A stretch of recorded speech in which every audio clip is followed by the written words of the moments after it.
Detro, Scott, NPR.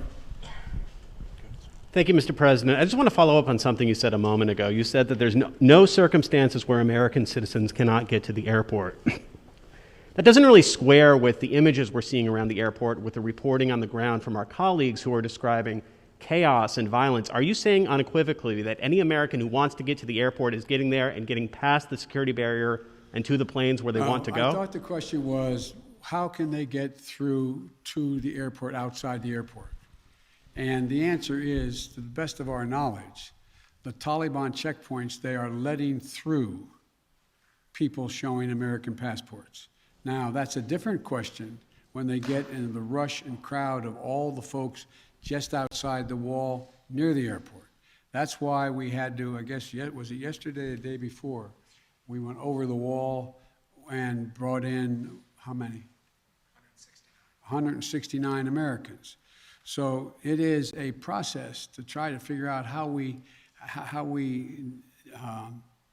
deal with the mad rush of non-Americans, those who didn't help, those who were not on the priority list, just any Afghan to be able to get out of the country. And so my guess is that no matter what, under what circumstances there's not a whole lot of Afghanis, there's a whole lot of Afghanis that just as soon come to America, whether they're any involvement with the United States in the past at all, rather than stay under Taliban rule or any rule. So what I was saying is that we have an agreement that they will let pass through the checkpoints that the Taliban control, let Americans through. But given this, given the negotiations with the Taliban, the scenes that we're seeing, can you just fully explain why the plan wasn't to go ahead with these evacuations of both Americans and allies before the drawdowns began, before Bagram was closed, looking back several months? Because whether it was now or several months from now, there seems to be a broad consensus that the Taliban would make these gains and these would be needed at some point.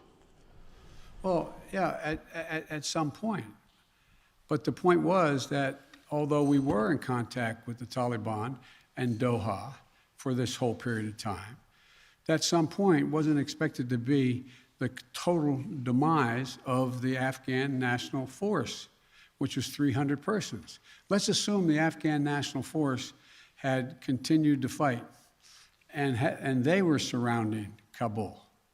Be a very different story, very different story. But the overwhelming consensus was that they were not going to collapse. The Afghan forces, they were not going to leave. They were not going to just abandon and then put down their arms and take off. So that's what happened.